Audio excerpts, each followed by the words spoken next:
随着远古遗迹封印的解除，各路强者争远古遗迹后历经波折，成功寻得浑元果，武器困住谢必言，萧炎成功击杀谢山，大决定陪紫妍前去一探究竟。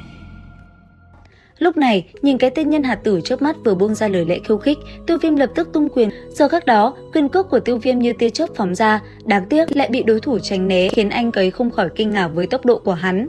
Thậm chí, sau một hồi tránh né, cái tên nhân hạt tử kia cũng không lưu thủ nữa, một quyền trên tay hắn đánh ra liền đập thẳng lên người Tiêu Viêm. Khoảnh khắc va chạm, chỉ thấy bụp một tiếng, không trung lập tức xuất hiện từng khe nứt, kinh khí bạo nộ, Tiêu Viêm bị chấn văng xuống mặt đất. Tuy nhiên, sau một đòn đó, Tiêu Viêm đã lập tức phóng người trở lại, quyền cước lại một lần nữa đánh thẳng về phía đối thủ của mình. Cơ thể giữa không trung, cả hai lại một lần nữa va chạm kịch liệt. Chớp mắt, chỉ thấy không trung nứt ra từng mảng lớn, hai bóng ảnh lóe lên hàng trăm lần. Sau một hồi cận chiến, cả hai liền tách ra, trong tay Tiêu Viêm, cây trọng xích mang theo hỏa diễm nóng rực xuất hiện. Ngưng tụ năng lượng, theo tiếng gầm của Tiêu Viêm, một đòn diễm phân phệ lạng xích cũng lập tức phóng về phía đối thủ. Phía bên kia, cái tên nhân hạt tử cũng vung tay chém ra, một đường cong lập tức lao về phía trước cùng lưỡi xích của Tiêu Viêm va chạm. Sau khắc đó, chỉ thấy bùm một tiếng, kinh khí ầm ầm bạo phát, không gian xuất hiện những vết nứt khủng bố lan khắp nơi đây. Khi kinh khí qua đi, chỉ thấy tên thân nhân hạt tử kia gầm lên, từ sau người hắn, một con bọ cạp màu xanh biếc đã liền hiện ra. Thế vậy, Tiêu Viêm không chậm trễ ngưng tụ hỏa diễm, theo thủ ấn của anh ấy kết thành, phía sau lưng Tiêu Viêm một con kim long liền diễn ra. Sau đó, cất lên tiếng gầm vang, nó liền lao về phía trước cùng con bọ cạp va chạm. Khoảnh khắc hai con mạnh thú đánh vào nhau, chỉ thấy không trung lóe lên một luồng ánh sáng chói mắt. Một vụ nổ kinh người vang vọng khắp khoảng không tản ra, khói bụi tung bay tứ tán. Đồng thời vào lúc đó ở phía xa, Dược lão cảm nhận được dao động vừa rồi cũng cảm thấy lo lắng cho Tiêu Viêm. Ngay lập tức, ông liền lao về phía hai tên lão đại, mau chóng giải quyết bọn chúng để cứu viện cho đệ tử của mình. Cứ như vậy lại một lần nữa, ba bóng ảnh lao nhau va chạm vô cùng mạnh mẽ. Cuộc giao chiến giữa cường giả là vô cùng kinh người. Sau khắc đó chỉ thấy mỗi lần ba người lóe lên không gian lại dao động mãnh liệt, từng vết rách kèm theo dị tượng bạo phát. Còn Tiêu Viêm, anh ấy sau một đòn vừa rồi cũng phải lùi về phía sau, nhìn tên kia võng mồm vài câu, ngay lập tức Thiên Hỏa Tam Huyền biến thi triển. Ngay sau đó, anh ấy phóng người lên hung hăng cùng tên nhân hạt tử va chạm. Chớp mắt, chỉ thấy cả hai đã va vào nhau cả trăm lần. Giữa không trung, kinh khí kéo theo hư không dạn nứt ầm ầm bạo phát, chẳng mấy chốc, cuộc chiến đã rơi vào hồi gay cấn. Sau khắc đó, Tiêu Viêm như phát tiết, từng quyền mạnh mẽ nện vào đối thủ. Thế nhưng, cái tên kia cũng rất cứng, hắn ta không dễ dàng bị đánh bại. Chẳng những vậy, anh ấy còn bị đối thủ tung quyền chấn bay xuống mặt đất. Đến khi đứng vững lại, chỉ thấy Tam Huyền biến cũng tan đi. Sau đó, Tiêu Viêm nhìn tên kia bằng ánh mắt sắc lẹm, rồi võng mồm vài câu. Giờ này, anh ấy cũng hiểu phải dùng ra sát chiêu nếu muốn đánh bại đối thủ. Bởi vậy, anh ấy liền hô lớn nói Mị Độ Toa và Tiểu Y Tiên liên thủ giúp mình chặn lại cái tên nhân hạt tử này một chút. Nghe thấy phía xa, Tiểu Y Tiên và Mị Độ Toa gật đầu, cả hai như tia chớp hóa thành hai bóng ảnh lập tức phóng về phía đối thủ mà công kích. Còn Tiêu Viêm, anh ấy cũng liền ngưng thần, trên tay 4 luồng hỏa diễm cũng liền hiện ra, rồi theo bàn tay Tiêu Viêm ngưng tụ lại. Phía xa, nhìn hai nữ nhân lao về phía mình với sát ý ngút trời, cái tên nhân hạt tử kia thích thú, vừa chống đỡ, hắn ta vừa buông ra những lời lẳng lơ để khiêu khích. Giờ khắc đó, chỉ thấy gương mặt tên kia lộ ra vẻ đầy thèm khát. Thế nhưng cùng lúc đó, sau khi bị Dược lão tung quyền đánh bay, cả ba huynh đệ Hạt Ma Tam Quỷ mặt liền biến sắc. Đến đây, tên được gọi là đại ca gấp gáp nói: "Lão Tam, mau xử lý ba tên kia, chúng ta không cầm cự được lâu nữa." "Được đại ca, cho ta vài phút là xong." Dứt lời, tên này liếm mép vẻ thèm thuồng, thân hình lập tức phóng về phía hai nữ nhân. Đồng thời, từ trong người hắn, một luồng năng lượng màu xanh cũng tỏa ra, chớp mắt chỉ thấy nó đã bao phủ Tiểu Y Tiên và Mị Độ Toa ở bên trong. Đến đây, thân hình hắn ta cũng biến mất, còn bên trong luồng ánh sáng kia, hai nữ nhân của chúng ta thì bị công kích từ hư không ập tới.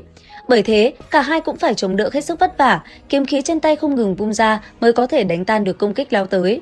Nhân cơ hội hai nữ nhân bị giam cầm, nhân hạt tử liền quay sang Tiêu Viêm. Đến đây, hắn bất ngờ khi cảm nhận được năng lượng từ trên người Tiêu Viêm ngày càng gia tăng, ngưng tụ một đòn mạnh mẽ, thân hình hắn lập tức phóng lên. Nhất thời, theo đấu khí trên người hắn ta ngưng tụ lại, chỉ trong nháy mắt, một luồng năng lượng kinh người đã dung nhập vào nắm đấm của hắn. Sau đó, gầm lên một tiếng, cái tên nhân hạt tử lập tức phóng đến người Tiêu Viêm và tung quyền. Thấy thế, Tiêu Viêm cũng gầm lên, mang theo ánh mắt sắc lẹm, trước ngực anh ấy, chỉ trong nháy mắt, năng lượng đã ngưng tụ tạo thành một đóa hỏa liên với màu sắc rực rỡ, tỏa ra từng luồng dao động mãnh liệt đầy kinh người. Đến đây, Tiêu Viêm lạnh lẽo nói: "Đi đi, Phật nộ hỏa liên." Theo tiếng gầm của Tiêu Viêm, đóa hỏa liên khổng lồ liền bay về phía trước, dao động ầm ầm tản ra. Chớp mắt sau, chỉ thấy đóa hủy diệt hỏa liên ầm ầm nở rộ, rồi hóa khổng lồ đánh thẳng về phía đối thủ của mình. Khoảnh khắc va chạm, chỉ thấy bùm một tiếng, cả đất trời đều trở nên run rẩy, cát bay đá vỡ, khói bụi tràn ngập khắp thiên địa, kinh khí cùng dị tượng kinh người bạo phát khắp đất trời. Khi mọi thứ qua đi, chỉ thấy gã có tu vi gần tới bán thánh kia đã tan biến từ bao giờ, đến xác cũng không tìm thấy. Phía xa, hai tên đại ca của hắn dò xét không thấy tam đệ đâu thì sợ hãi, không dám dây dưa với Dược lão, cả hai lập tức quay đầu bỏ chạy mất mật. Đáng tiếc, Dược lão không cho chúng chạy thoát, bàn tay vung lên, ông lập tức chấn bay hai tên kia ra xa. Sau đó, bọn chúng liền chia ra tổ thoát. Thế nhưng, Dược lão quá nhanh và quá mạnh, chỉ một chưởng tung ra, ông đã kết liễu sinh mệnh của một tên. Sau đó, ông ném nạp giới của hắn về phía Tiêu Viêm. Còn mình, ông lập tức lao về phía tên còn lại truy sát. Mở nạp giới của hắn ra, Tiêu Viêm lập tức thấy trong đó có cuốn công pháp kim cương lưu ly thể. Tuy nhiên, mảnh tàn đồ lại do tên lão đại cầm. Đến đây, ba người Tiêu Viêm chỉ biết chờ đợi Dược lão hành sự mà thôi. Và rốt cuộc không lâu sau, Dược lão đã trở về. Trên tay ông là mảnh tàn đồ cuối cùng của Tịnh Liên yêu hỏa. Nhìn thấy nó, Tiêu Viêm vui mừng khôn xiết. Còn Dược lão thấy học trò của mình như vậy, ông cũng ngay lập tức đưa nó cho Tiêu Viêm và để hắn cất đi. Nhìn mảnh tàn đồ cổ xưa trong tay, hai mắt Tiêu Viêm hiện lên vẻ nóng rực, lẩm bẩm nói: Tịnh Liên yêu hỏa, dù thế nào ngươi cũng sẽ là của ta. Lời vừa dứt, theo ánh nhìn của Tiêu Viêm hướng về phía xa, cảnh tượng cứ thế nhanh chóng qua đi. Không lâu sau, Tiêu Viêm đã trở về Tinh Vận Các. Ở tại một căn phòng nhỏ, Tiêu Viêm ngay khi trở về đã liền lấy ra quyển trục ghi lại phương pháp tu luyện kim cương lưu ly thể ra và xem thử. Rất nhanh, khi linh hồn anh ấy dung nhập vào quyển trục, từng luồng thông tin cũng nhanh chóng chảy vào đại não của anh ấy. Không chậm trễ, Tiêu Viêm lập tức nhắm mắt ngưng thần rồi bắt tay vào việc tu luyện. Phải một hồi lâu sau, anh ấy mới tỉnh táo lại. Tuy vậy, trong lúc Tiêu Viêm đang ngồi trầm ngâm suy nghĩ, thì Dược lão đã bước vào căn phòng. Nhìn học trò của mình, thanh âm của ông vang lên nói: Mau đem tấm cổ đồ kia ra xem thử, ta cũng rất tò mò khi gộp đủ lại nó sẽ như thế nào. Nghe vậy, Tiêu Viêm cũng gật nhẹ đầu, ngón tay vuốt nhẹ lên nạp giới, từng tấm tàn đồ từ từ bay ra rồi đặt lên bàn. Xong xuôi, anh ấy liền tiến hành ghép từng mảnh lại với nhau. Khi tấm tàn đồ cuối cùng được xếp vào vị trí, Tiêu Viêm mới thở phào một hơi. Tuy nhiên, nhìn nó, anh ấy lại không thấy nó có gì đặc biệt. Mặc dù thế, Dược lão chỉ nhìn thoáng qua, ông đã thấy điểm huyền diệu ở trong đó. Suy nghĩ một hồi, ông liền nói Tiêu Viêm nhỏ vào đó một giọt tinh huyết. Nghe được lời này, Tiêu Viêm cũng liền làm theo, anh ấy nhỏ một giọt tinh huyết vào trung tâm của mảnh tàn đồ. Khi huyết sắc rơi vào, mảnh tàn đồ vẫn không động đậy. Nhìn nó, Tiêu Viêm lập tức mất kiên nhẫn, còn Dược lão, ông cũng không khỏi có chút nghi hoặc. Thế nhưng, chưa để Dược lão nghĩ ra điều gì, Tiêu Viêm đã vội vàng nói: Nếu đã vô dụng, vậy thì giữ lại nó có tác dụng gì? Dứt lời, anh ấy liền phóng ra một luồng hỏa diễm vào 4 mảnh tàn đồ ở trước mắt Dược lão. Thật bất ngờ, ngay khi hỏa diễm vừa mới chạm vào tàn đồ, mảnh tàn đồ kia tưởng chừng như sẽ bốc cháy thì bất ngờ trong đó lại bạo phát ra một cỗ kình lực. Sau đó, khi cỗ kình lực kia sáng lên, nó lập tức hiện ra những văn tự kỳ lạ.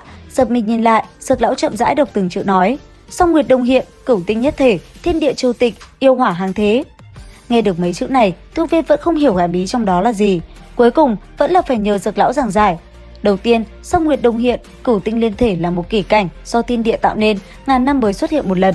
Thứ hai, thiên địa triều tịch chính là thứ do kỳ cảnh này dẫn phát tạo ra, khi nó xuất hiện thì Tịnh Liên yêu hỏa cũng dáng thế. Nếu tính thời gian, chúng ta còn 3 năm, trong thời gian này, người nhất định phải gia tăng thực lực tới đấu thánh, nếu không, dù cho yêu hỏa hàng thế cũng không làm gì được. Nghe vậy, Tiêu Viêm cũng khẽ gật đầu, sắc mặt nghiêm nghị đáp: Thời gian 3 năm, ta nhất định phải đạt đến đấu thánh. Lời anh ấy vừa dứt thì Dược lão đã mỉm cười nói Tiêu Viêm mau thu lại 4 mảnh tàn đồ. Thế nhưng, ngay khi bàn tay Tiêu Viêm chạm vào nó, thì bất chợt từ trong tàn đồ lóe lên một luồng ánh sáng chui thẳng vào giữa mi tâm của Tiêu Viêm. Khi Tiêu Viêm dùng linh hồn dò xét, anh ấy bất ngờ phát hiện ra trong đại não của mình bây giờ đang có một đốm lửa lơ lửng giữa hư không. Nhìn nó, Tiêu Viêm muốn phá bỏ, thế nhưng cũng không nhược. Trước mắt chỉ thấy bên cạnh đốm lửa đỏ có 4 chữ Tịnh Liên yêu thánh mà thôi. Bên ngoài, Dược lão vẻ mặt thì vô cùng lo lắng, bàn tay đấu khí liền xuất hiện. Tuy nhiên, đúng vào lúc ông định ra tay thì Tiêu Viêm đã tỉnh lại. Thấy vậy, Dược lão liền hỏi: Tiểu tử, đã xảy ra chuyện gì? Nó ở trong đầu của con, nhưng cố gắng thế nào, con vẫn không thể làm nó di động. Một số cường giả viễn cổ dù qua đời, nhưng linh hồn họ vẫn còn tồn tại, có lẽ đó là linh hồn của người kia. Con cũng không biết, nhưng con chỉ thấy bên trong có 4 chữ Tịnh Liên yêu thánh mà thôi. Nếu ta không đoán sai, thì vị Tịnh Liên yêu thánh này chính là một cường giả cực mạnh của vạn năm trước. Hắn từng là chủ nhân của Tịnh Liên yêu hỏa, thực lực tiệm cận với đấu đế. Vậy vật trong mi tâm của con là thứ do Tịnh Liên yêu thánh để lại sao? Đúng vậy, chắc hẳn cả tấm cổ đồ này cũng là do hắn để lại. Thế nhưng trước mắt, ngươi phải mau chóng đột phá đấu thánh trước. Trong 3 năm này, nếu ngươi đoạt được Bồ Đề Tâm, như vậy cơ hội đạt tới đấu thánh sẽ là rất lớn. Lão sư, nơi Bồ Đề cổ thụ xuất hiện là cổ vực Mãng Hoang, nó lại là cấm địa của nhân loại. Chúng ta muốn đến đó không dễ chút nào. Nếu đơn giản thì nó còn đến lượt chúng ta sao? Trong tay con có một miếng Bồ Đề tử, đó là ưu thế của con. Nghe vậy, Tiêu Viêm nắm chặt tay, gương mặt lạnh lùng nói: Trong 3 năm, ta tới đấu thánh, ta nhất định phải lấy được Bồ Đề Tâm. Lời Tiêu Viêm vừa dứt, màn đêm cứ thế dần qua đi. Đến đây thì hết tập 162, liệu rằng tập 163 sẽ còn gì hấp dẫn? Theo dõi kênh YouTube Review 5 phút để biết thêm chi tiết các bạn nhé. Xin chào và hẹn gặp lại!